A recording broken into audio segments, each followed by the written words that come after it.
Hey guys, Infidel1258 here. Today I want to share with you a clip from a recent YouTube live event, and in this we're talking soulbound reward cards. We're also opening my end of season reward chests.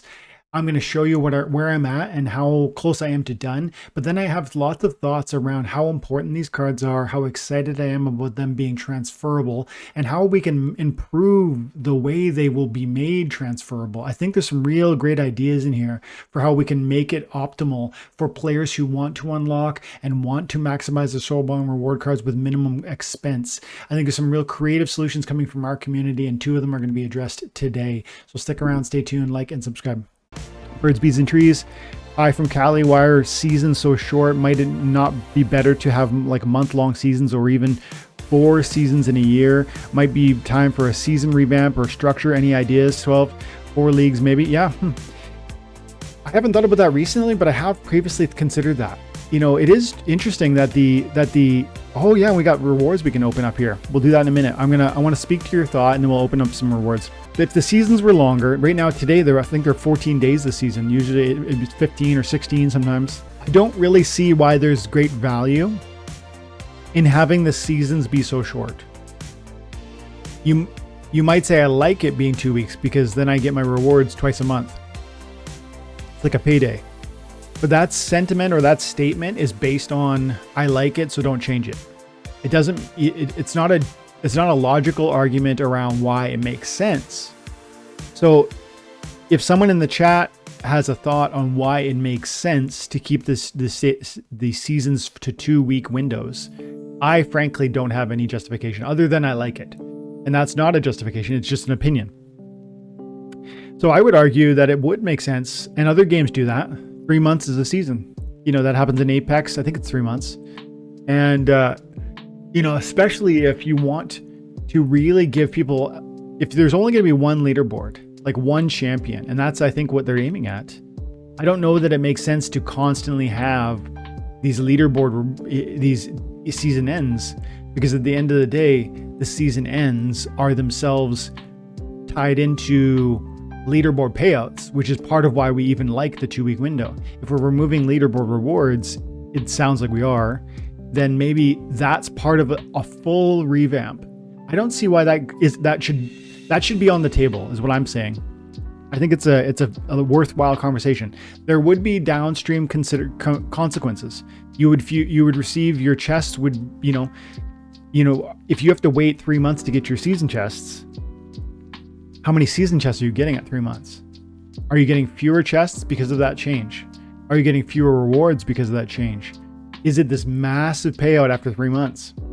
That would be pretty fun, but it'd also be kind of annoying to have to wait that long to see those season chests.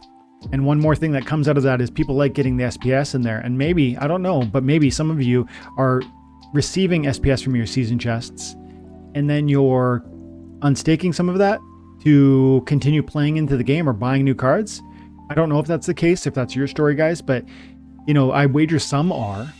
And so if you had to wait 3 months between it, that would be an impediment to that process, right? Now you might change this entire structure where the daily rewards end up being more significant than the end of season rewards. And so that long-term delay is less impactful. What I'm saying and how I would want to land on your question, my final thought on it is really, I think that should be within the conversation. I think the existing end of season every 2 weeks has been a product of how it used to be, and therefore we just keep going the way it always has been. But if we're rethinking leaderboards, if we're rethinking rank rewards, if we're rethinking, you know, how loot chests pay out and at what league levels you get what multipliers, etc., because all of it's on the table now. Let's also consider the 2-week window for the seasons. I don't know that there's any reason to exclude that from the conversation. Thank you for the comment for sure. And on that note, you know, we're talking rewards. Let's go ahead and let's open these end of season chests. I had some, let's see what we got. Okay. So these are my champ chests. I made it to like 80 something overall in the leaderboard, champion leaderboard. And this is in a wild league. And so that is not a DC payout, but you know, good amount of chests, 5, 10, 15, 20, 30, 40, 50, 60, 66. One of my favorite hockey players, Mario Lemieux. Ooh, gold foil. I'd really love to see some more legendaries this go around, because it's getting closer and closer to the end of the soulbound drop. And it's really important to me that I receive, like, I want as many of these as possible. I'm getting to a place where I might start burning DEC to get energy, even at champion, to see more and more of these rewards, because I really want to see gold foil. Oh, 485, let's go. I really want to see massive gold foils on my account, on my main account. Okay. Ooh, 6 Octavia gold foil. That's a good one, man. That's a big number, a big multiplier, plus the gold foil. Love it. I'm super pumped. I think all of my summers now are max. To me, that's one of the most important things from this. Wow, I'm getting a lot of gold foils. Come on, gold foil. Oh no, but 2 of them though. Tenacious, doubling up on the Tenacious Hulk. I think that might push me to the next level. This one I didn't start getting until far later. I'm sitting around level 2 or 3 on all of my legendaries, which is kind of annoying. And like I say, I really do not want to have to go to the marketplace to buy them all. I've got thoughts on soulbounds too. After this, I'm going to check in with the chat for a beat. So if you got comments, I'm going to do my best to catch up on the chat. But I absolutely want to transition to a conversation around soulbounds. So stay tuned for that. This has been a good one so far. A couple legendaries, 6 gold foil sums, 500 SPS, lots of good merits actually. There's 2,000 right there. Another 25. SPS is coming in. 12, love it. There's so many cool things to talk about today too. Arcade Colony, moon carts. Oh, another one. Come on, gold foil. No, but 2 in the surges. I love it, dude. This is huge. This is a great payout. This is a great end of season with the legendaries so far. I don't usually get multiples. It's not every season. And that 450 SPS is a great little chest as well. And there's been a good amount of epics in here too. There's some more of the Evelyn's. Evelyn I do not have very high either. I want to say like level 4. No, with the Just as well. Another one I don't think I have maxed out. Both these cards a lot better now with all the weapons training. Another 1,000 merits. Ooh, and some. This was a really good one. I quickly want to check and see. End of season 127, $83 right there. That's a great reward season for sure. And it's $86 without any price evaluation on these amazing cards. And I know that we're worried about how much DC you're going to need to burn to bring these to market, but there's possible ways to make that easier. Plus, we don't know if it's going to be 18x, etc. We're going to talk about soulbounds in a minute, but let's go over here and check out and see if I just upgraded one of my legendaries, or I already have a max Octavia, so it's not super relevant that I do this. But of course, if I enter a gold foil tourney, I'm 1 away from a max gold foil Octavia. I shouldn't have done that. 5 of those don't need to be pushed into this, so I shouldn't have done it, because now I'm waiting on 1 and I've over leveled. Don't make that mistake. That was a rush, because now I can't bring them to market if I wanted to. Come on, I'd love to see this guy go up. I need 2 more. See, I need 2 more Sturgis. I need 1 more Drybone Raider. I need 2 more Kulu Masterminds. I need 2 more Phyrexia Heroes. I need 1 more Musa Salines. My Usit's at max level, which is great. My Ava's at max level. Tenacious, looks like I got to level up on my Tenacious, so let's go here. That's a great addition. So this is a card I almost never play with because it's just pretty underwhelming at level 1 and 2. Let's see what level 3 does for me. Okay, so look. So we got the Void Armor. Now Shatter is quite prevalent with Immortalis, which is, annoying. He doesn't have any real resiliency in the form of like, beyond the amazing armor and relatively high hit points. 17 is a big number, but if they bring a Shatter, that's just gone. And then also, he doesn't have Void. He doesn't have Shield. He doesn't have, Thorns even. He doesn't have as big as he is, I find this pretty underwhelming. What's your level 4 about? So your level 4 is just 1 more hit point, 1 more attack. I don't love this card. This is yeah, I don't love that card. Of course, I'm happy to have it, and it will sometimes be used probably in certain contexts, but I definitely don't see that as a particularly powerful card. Oscu, good to see you, pal. Can someone tell me why I don't get any EZR since week 1 of Soulbound reward cards? Champ chest, not a... yeah, dude, me too. My EZRs are underwhelming. I do have... There it is. I got level 2 EZR. Like, this almost is like barely useful to me. Like, I almost never use it. The Martyr is such a gigantic buff. Moving from level 2 to level 3 is such a gigantic improvement on this card. And then, of course, going into level 4 with that extra magic attack makes this really powerful. But it's just relative. Like, I don't use it. Like, yeah, it's a good meat shield, and it's got Void, which is nice in those magic only rule sets. But this is by no means the same card at level 2 as level 3. So, yeah, I need more of it, man. This is probably, in my opinion, one of the most important ones. Okay. I definitely want to come back, circle back to Soulbound rewards in a deeper way. So bear with me on that. But again, I want to finish up some of these chats. Cold, good to see you. I got 1,000 SPS today on my end of season, says NFO Guides, for 83 diamond chests. Good for you, bro. Good for you. That's $485 chest in future SPS value. Yeah, absolutely. Same with me on the legendaries. Need a couple more to finish off, but don't want to buy. Absolutely. It is great though. Oh, you know what? We got to talk about it in a minute. I'm just going to say it's great that even if you don't want to buy copies of Soulbound reward cards, you don't want to pay penalties to bring these cards to market. It is amazing that there will be an opportunity to do that, because if you're missing 1 copy of EZR or 5 copies like me and Oscu, if you're missing, 11 copies of this card, you're going to want it. And so the fact that there is a path to market, it absolutely is amazing, even if we don't want to pay the price or we feel it's expensive. I still need a lot more summoners on my main, and $1,000 if we reach $1. Yeah, I think we could reach $1.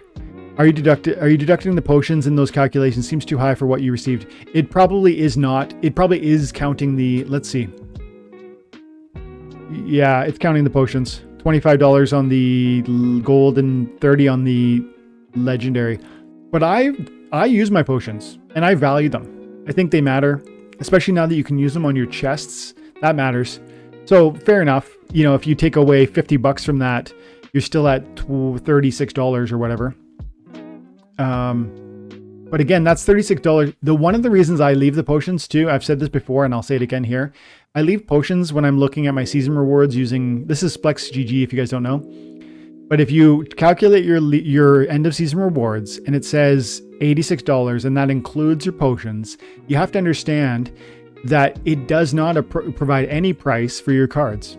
And I like to imagine if I say there's, even this represents the value for my cards in my mind. And I actually think it might be more than that. But do you see what I mean? It begins to give you some flavor, because first of all, the potions carry a value, a usefulness, and a utility that I want. So the value means something to me. But then secondly, these cards are not priced at all. That doesn't make sense. And so I want to have some consideration to, I guess, properly think through when I'm getting on every 2 weeks. And that's a guessing game though, right? I'm guessing that that's going to be anywhere near. Hit the like. Appreciate you guys. Yep, please do. If you haven't already, if you're sticking around, if you enjoy the content, tell YouTube, tell the people you do. Supreme Victory Studios just got 2 EZRs today. Still not 1 BCX of Kulu and others. That's another one that's super powerful that people often say, hey man, like I haven't got any of it. Kulu Mastermind is very powerful, especially in the current meta with that weapons train. And you get into this place and you start getting, like right here, you got 5 melee damage. This thing is a big hit point. It's got the shield. The opportunity means you can spit this anywhere you want in that backline, which is so versatile.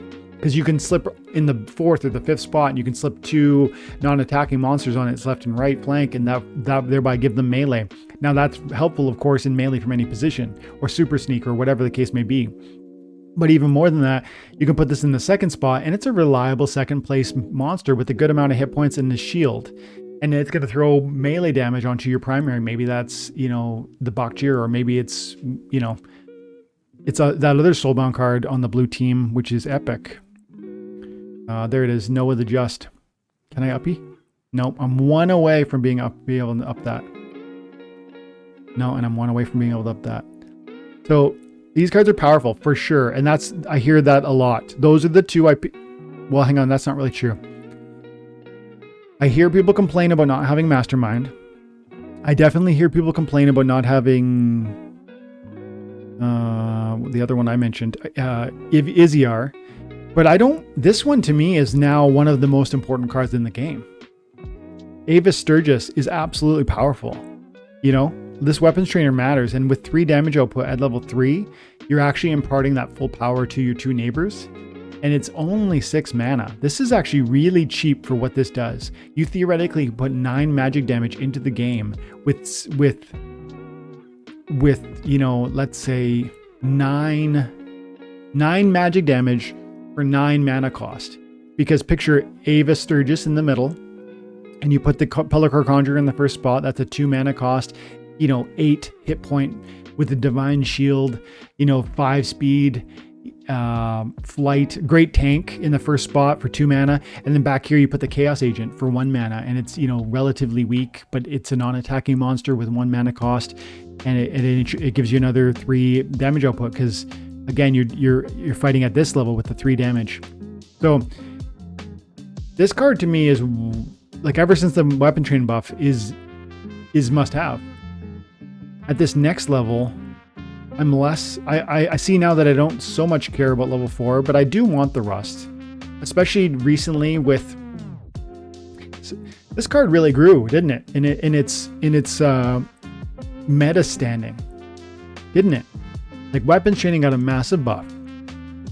And so the impact of this ability and with this damage and with these stats grew massively. That's point 1. But point 2, this card got a buff in the meta standing because Rust actually is more meaningful probably now than ever. When you look at Armored Strike, a new ability where your monster with armor attacks another time at however much damage you have per armor. So 1 armor would equal 1 damage output, or 10 armor would equal 10 damage output. So this is a nerf to Armored Strike. And Armored Strike has become far more common with cards like Mantaroth, but not just Mantaroth. Bara does it too, doesn't she? Oh yeah, this is another one. Wailing Wraith, Silverblade Fighter, Baradalin. Yeah, these all have Armored Strike. So it's far more common. Plus you have cards like Grandmaster Wraith, which create the Void Armor on everybody. So you want to diminish armor. I would say armor is, you know, Rust is more important than it ever has been. So EoS Sturgis is definitely in the picture of like must-haves from the current reward set. Okay. So yeah, with respect to Soulbounds, and I got to say shout out to Silence, because I like I said at the beginning of the live, I've been watching his content more, and he covered Soulbounds, like the 5 things he loves about Soulbounds and the 5 things he wishes, you know, he hates about Soulbounds. And I think that conversation is really worth going further on. I think I've got something to say on that, and I'd love to share it with you guys here. Yeah, let's try and pull up that video to give him the shout out that he deserves. Silence. Here we go. From 2 days ago, he did this video, Soulbound reward cards, 5 likes and 5 dislikes. And it's actually a 26-minute video that's part of a bigger unedited stream that he did. So follow him, 153 subs, great content. Check him out. But in this video, I really enjoyed what he had to say. And he got me thinking about a lot of the things around Soulbound cards that I want to share with you guys. He made the point that Soulbound cards need to be rotated out sooner. We heard recently that they're going to be extended for another 6 months, like the middle of 2024. I think that's a mistake. And I previously have said, I'm happy to receive as many of these Soulbound cards as possible. And that still is true. If you leave them in rotation, I'm going to be happy to get them. But I'm saying, from an optimal standpoint, to optimize the attentiveness to the game, the joy of the game, maybe attract new players within the game, or incentivize DEC spending within the game, I think we need faster rotation on the Soulbound cards. And I'll try to explain why. I think the longer we keep them in, the more easy it is to get them just by regular playing. I'm not going above and beyond, and yet I probably am going to max out my set. If I go over here to Splinter Cards, I can see my data. I'm in that 70-90% range. Like I'm not really super close, but I'm not super far away from being done. As you can see, I got 100% on the common regs, 95 on the common rares, 76 on the epic rares, or I mean epic regulars, and 77% on the legendary regular foils. So the gold foils are a totally different monster, and that's going to take a long time. I'll probably never max them out. But I'm saying, if you give me more and more window, I will get more and more of the cards. And I'll be happy about that. Even if they give us 2 more years of this. Now, no, okay, that's too much. That's too far. It'll stop being fun. Because I'll have everything and I won't be wanting anything. And that'll make it disinteresting. And some people are already there. That's part of my point. Some people are already at a place where these rewards are maxed or close to maxed. Even when you start seeing that the regular foils are pretty close to max for a lot of people who play this every day. And that's my story, and I think it's probably a lot of your stories. It starts to get to a place where the cards are less exciting. It just necessarily does. And so I'm saying a regular rotation out of this and into new ones on a far smaller time scale is beneficial from a million different angles. One is the attentiveness to the game, because like I just said, it gets less and less exciting to open chests when I already have maxed out lots of them. That's like the first sub point of why it would make sense to move faster. Another is that if you want to see DEC being burnt, you want people playing more, you want people investing more in the game, you want people, I think it makes sense to have a shorter window, a far shorter window of access to these Soulbound reward cards. If there was a 1-year window on these Soulbound reward cards and not like a 2-year window or even a 6-month window, you could imagine a really tight window where you have to play it a lot in order to get max copies. And otherwise you have to find them through the marketplace. Now, I bet that rubs some of you the wrong way, because I think what you want is to have the max copies of all these cool cards, but you actually want other people not to. Because then you have scarcity in your hands, you have power in your hands, you have a certain ability and capacity that others don't. You're going to win more. That's what people really want. When they say they want more of the card, they mean they want more, but they want others not to. And that's just like the truth about a collectible card game. You want to have a different deck than others that separates you and gives you more advantage. I get it. So I think the path to that, to optimize or to maximizing that experience, would be if there was such a short window, 6 months, a year maybe, where it's not possible to get them all. You cannot get them all by just playing your 24 games a day. This is what every other game with free to play access would do. They give you free to play. What I'm saying free to play, I mean like you can earn the Soulbound rewards by playing the game. You don't have to buy extra energy every day.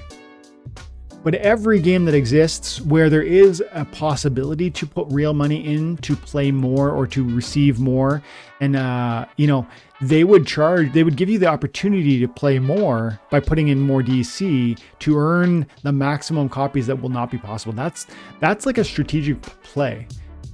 It would upset some of us. Maybe some of you in the chat wouldn't like that. But it's one way that those cards will remain far more scarce than they are currently. I think if you did that, you wouldn't have to charge such high DEC burn rates to make them transferable, because there wouldn't be so many copies in the first place, which means you could let them come to market at a cheaper price. And it would help those who are most serious about the game. I think all of those are great reasons to strongly consider why a far shorter window of release would be possible. And I say, if you don't max out the cards, so be it. No, lots of other people won't as well in that context. Like, picture if everybody has 6 months to access these Soulbound reward cards, then everybody has 6 months. It's like an equal opportunity theoretically. Some people are going to get lucky and they're going to get some max copies, whereas you won't. But maybe you'll be that lucky person. Maybe you'll get that gold foil and it'll blow you away because it'll be far more scarce and far more therefore valuable. So I'd say it would add to the scarcity and therefore the valuation on these cards too, which is a reward for our time and attention. Plus, it would create more differentiation between decks. So your deck, you happen to get the Kulu Mastermind. I didn't. I could maybe buy it on the marketplace, but maybe I can't. Maybe it's so scarce I can't. Or not without a crazy price tag. Then you start seeing more and more differentiation across accounts. And also it becomes more of a merit badge on this topic of differentiation. Picture your account that's been here for the last 2 years.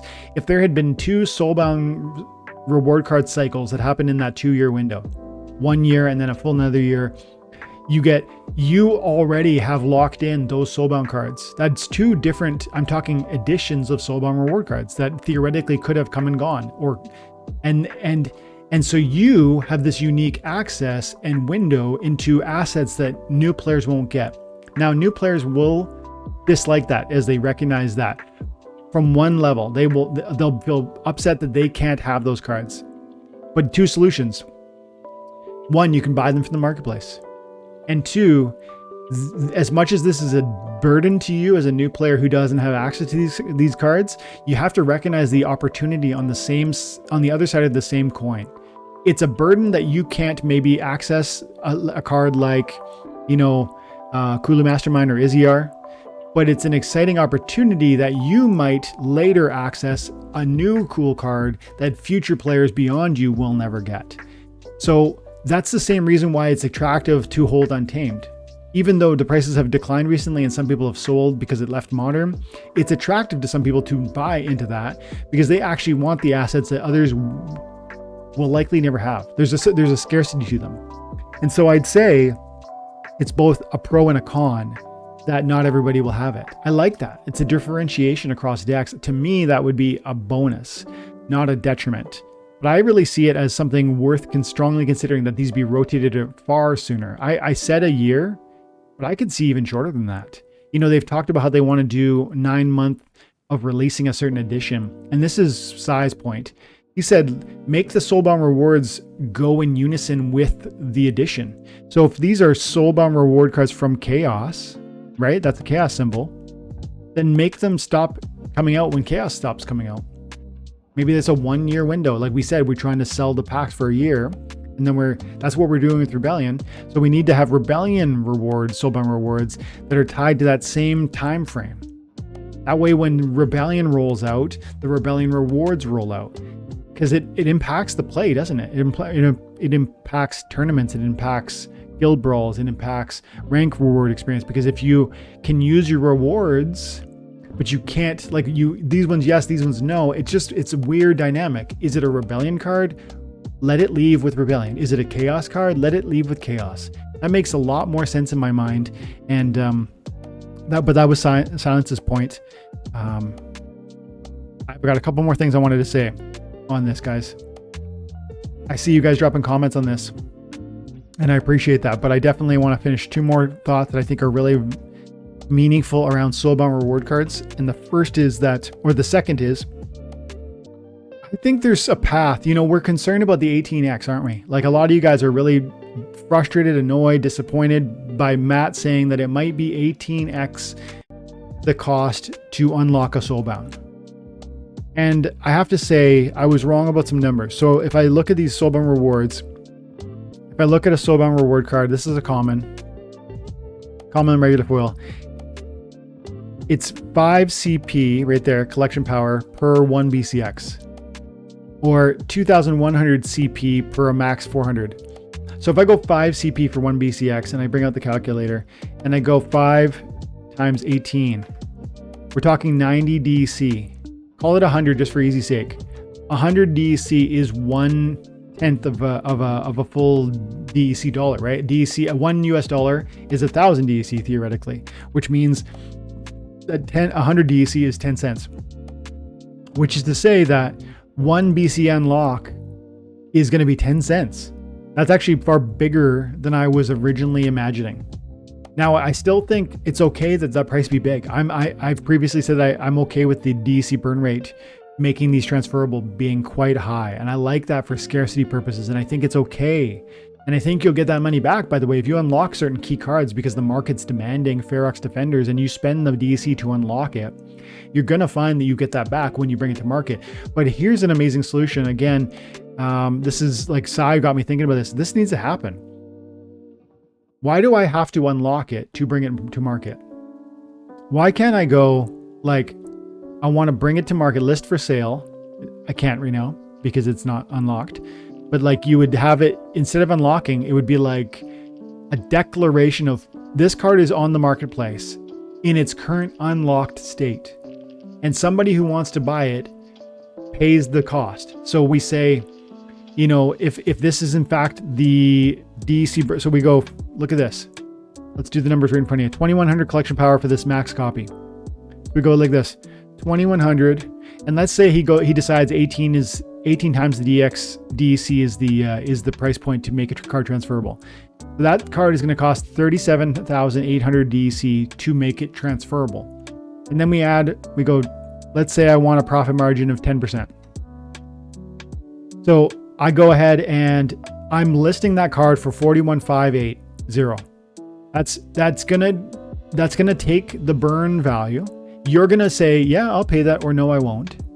And if you say, yes, I'll pay that, then the automatic transaction, like a smart contract experience, comes through and sends 37,800 to Splinterlands where it gets burned. It goes to null or whatever. And that activates the unlocking process for this card that was in that contract.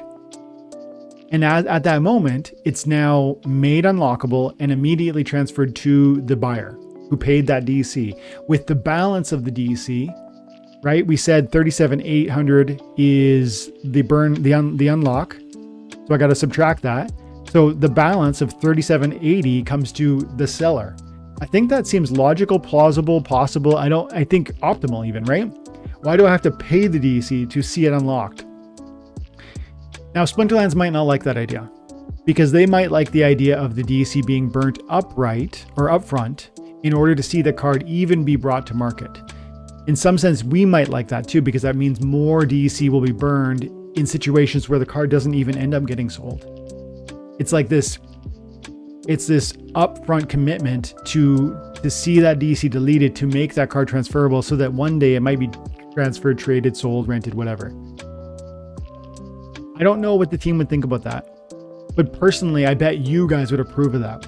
And if you guys do think that's a good idea, I strongly recommend you bring it up within the context of the Splinterlands town halls, or you talk about it in Discord with the team, because I don't see technically, and maybe I'm missing something, but technically I don't see how that would be difficult. It seems like that would be possible. And if it is possible, then that avoids a lot of the pain point that a lot of people seem to feel a high DEC burn rate would mean, doesn't it? Because a lot of people say 18x is crazy. I have to put that DEC out and I don't want to. They're already my cards, but I want to make them transferable. Okay. What you really mean, we got to cut. People say these things like, I want to make them transferable. The truth, the cut to the core of it, you want to make it transferable because you want to make profit off it. You want to make profit off it without putting money out. You feel you've earned the asset and it's in here in your deck, so you want to make profit off it. I get it. But let's be real clear about what we want. We want to be able to sell it without having to pay to sell it. If we're clear about that, the team can hear that request and maybe, just maybe, they can work with it and they can implement something like I just said. I don't see why not. Because if I list a card for sale that's not soulbound, what happens? This card is not soulbound. If I was to grab this card and go list for sale, if I set a price for it, it's not going to be playable for me. It's locked up. It's on the market. I can't use it. I can't rent it. I can't delegate it. I can't put it on land. I can't. And so for those reasons, I don't see why. It's almost like it's tied up in a smart contract. If that's the language I think about. Now, I don't think that's entirely accurate. I don't really understand, again, blockchain in sort of the programming or the background basis, but just it seems plausible. And if so, I'd love to hear more chat around it. And we could probably bring that to the team and see that they would explore it. Now, is it possible or not possible? They'll have to say. And finally, there was one more comment I wanted to talk on soulbounds. This is size point as well. And I just really wanted to give a shout out and say, like, man, SPS Dust. This is actually Gathering the Magic's point. Oops, sorry for the mic.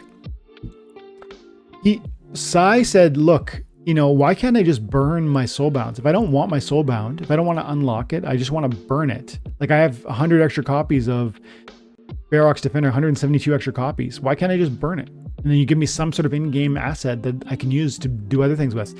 And Sai called it Soulbound Dust. But I'll say Gathering the Magic weeks ago, months ago, talked about how I hope one day they'll be able to let me burn some of my soulbound cards in order to access other ones I didn't unlock, I didn't receive. Now, we wouldn't be talking about a cryptocurrency that would be like new to the game, that's maybe tradable, that will have its own. I would like this if this was a soulbound currency, dust. Call it dust for, I like that phrase, because you burn the card and you're left with dust.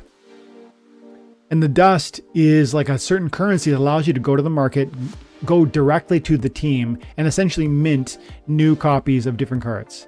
Now, those would be soulbound cards. But if you needed one more copy of Izziar, one more copy of, right, it would be amazing to be able to buy those. And this would give it a pathway to you accessing the value of your assets without paying out. So it's like I've given, now this is two different paths to unlocking the value that you've earned with your time and effort. You've got these soulbound cards, you want to unlock that value. One way is to let the buyer pay the burn fee, that's option one. And the second way is that they let you burn them directly for this like soulbound dust. And that allows you to mint new soulbound cards that you end up needing. Now, there would still have to be a separate unlock fee to later unlock it. And this could have its own problems. So it's not without concerns. Like, for instance, you might start seeing too much minting of a certain one that's really, really powerful. And maybe that drops the market value of that. Is that a deal breaker? I don't know. Maybe for some people it would be. If you earn these cards by yourself, if you're sitting on max Izziars already and you've got a few extra copies, you're not going to like the idea that other people can just mint it for free. Or not for free, that they can mint it like intentionally or of their own choosing. So these ideas have pros and cons, but I think soulbound reward cards need to be rethought. And I think there's a real new intentionality that needs to be brought to them that should transform how we receive them. Like, I mean, on the window with which we receive them, it should be far shorter. It should be tied to the addition of cards we're currently dealing with. And finally, there should be different mechanics thought through about how we can unlock them. I think a big price is okay, but there can be some creative solutions for how that price is dealt with. And I think we just talked about two of them. So that was what I wanted. Before we went live, I really wanted to get into all that. I'm going to check out the chat and see if you guys have any thoughts on these soulbounds that, you know, within the context of what we just said. And then I'm happy to get into anything else too. Burn event should drive prices up. Okay. Oh yeah, we'll have to get there. We'll swing back to Chaos Legion. I started playing Splinterlands was seen. Okay. Richard says, part of the attraction when I started playing Splinterlands was seeing the price of my reward cards and telling people what I just earned. Therefore, Soulbound took this away. I agree. And that's why when I look at my end of season rewards, I try to imagine that these potions equal some sort of value for my rewards. Now, I don't really think that's entirely accurate because I do believe, for instance, today I got, you know, I think I did better than that. Like if I look at 6 soulbound rare summoners, gold foil, I bet those are $5 a pop. That's $30 right there. And then I got legendaries. I got 2 of the Thracious Hulk. I don't know if that's a very expensive card. I would probably only pay $1 for it. So that's $2. I got 2 of the Sturgises. I'd pay $8 for those. So now we're at 16, 18, 38. So that's what I do when I go through and look at my reward cards, because I try to understand the intrinsic value and apply a theoretical price. And what I've often found is that these numbers end up landing somewhere in the ballpark. But you're right, it is less satisfying that I don't know what an Evelyn of Vera is. I wish there was like a futures market on this. Like I could come through and I could list it and we could just speculate on the price. That's already kind of happening with Rage. Did you guys know this? See, Rage is already on the marketplace. People are placing bids. I wish we could do a futures market, and maybe we could. Now this would be this is just conjecture, because there's some people here who have put through bids. So yeah, that begins to start to figure out the price, because these guys are serious about they'll pay that when it comes live. But that's like 2 weeks away or 3 weeks away. So that's not like 6 months away. So, but I mean, with a month out to the soulbounds becoming transferable, if Jarvie, if you're hearing this, or, you know, Qualis or whoever, if we could get this listed, like each of the respective soulbound cards, if we could get them listed so we could start speculating on bid prices, which will start to hammer out a real price point in our minds. oh, if everybody's willing to pay 12 bucks for a regular foil rage, maybe I'm out to lunch when I think it might be a $5 card, right? So that could be valuable. Oski says, what I hate is that in 6 months, when barely finished my Soulbound reward cards, they will soon rotate out and will be worthless for me in a modern. I don't like the concept, to be honest. Yeah, this is, I think you're reiterating a bit of what I said around, you know, they should be tied to the specific edition. A Rebellion reward card should absolutely be tied to the duration of time Rebellion is open and available in modern, period. Full stop. We're still getting Chaos Legion reward cards, and that is an oversight. And I think long term, I bet if I had Matt here or, you know, the whole team here, they would agree. Yeah, you know what, optimally we got to fix that. But again, it's been a transition of bear market. It's been there's been team drop off, and there's been, you know, layoffs and whatever. So this is not optimal, and I think they know that. But we've seen in the past our voice around issues where we think there's room for improvement can be heard and utilized for implementation and change. So this is a place where I think we can have a voice and we can redirect. So I disagree that the soulbounds are like a bad concept, but I think you're on to something when you say 6 months after I'm done collecting, they're going to be rotated out. That is a big L. That's a mistake. Veneth, offsetting the reward cards helps with variety as you get a smaller meta shift more often instead of having one massive meta shift. Yes, that's a great, I like the way you put that. You're right, because the new reward cards represent a meta shift. And if you give me, and by the way, I didn't say this earlier, but it's possible that there not be so many reward cards. Like right now, I think there's 2 of every kind, 2 legendary, 2 for every splinter, I think. Maybe you do 1 for every splinter and you do a 1-year window or a 6-month window. It doesn't have to be so many reward cards if the window is smaller, because imagine if the window is smaller and there's fewer cards to be delivered in that window, there's less luck involved in drawing the ones that you need. If you cut the time of release in half, but you cut the number of cards within the release in half, we should reach the similar threshold of completion across the same across a half a duration of time. Cold as, but the goal of the game is to max up cards and play in high level. Then how will that work? Well, you would still have access to the soulbound cards. I guess the first thing is, this is a fun conversation, Cold. Thank you for the comment. I think there's a lot here actually. One thing I want to say to you is, remember, we're changing how the rank rewards work. One of those points will mean that you will not, I don't think you're going to keep seeing penalties for not having the properly leveled cards.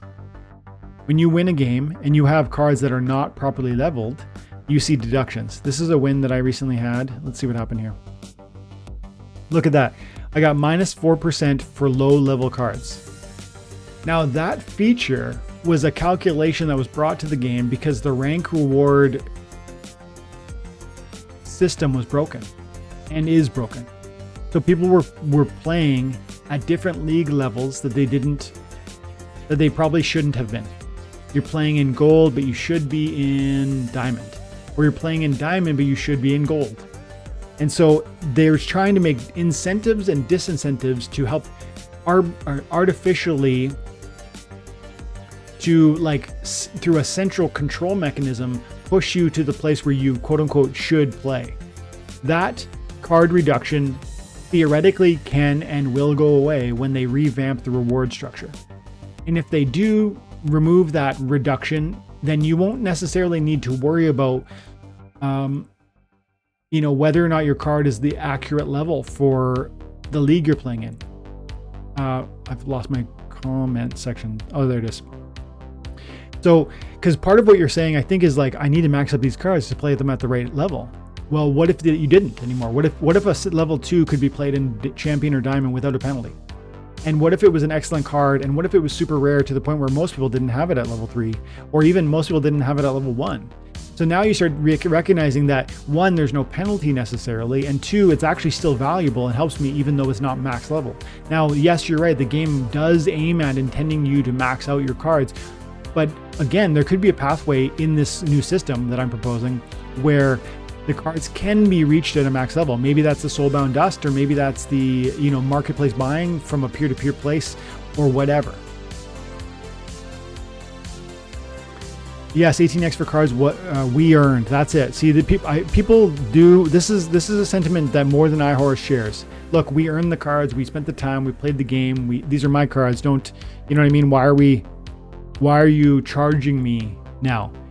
I get it, but again, if you look at the two suggestions I proposed, I think you see that there are pathways where it's not necessarily a direct outlay for you. If the buyer pays the DEC burn rate, that's one path. If you can burn the card for Soulbound Dust, and then you have this currency that can allow you to mint other cards, again, that I think you start to see how there's solutions there that are possible. Otsky says 6 months is too short. You would need to get them way more cards and higher chests in that time frame.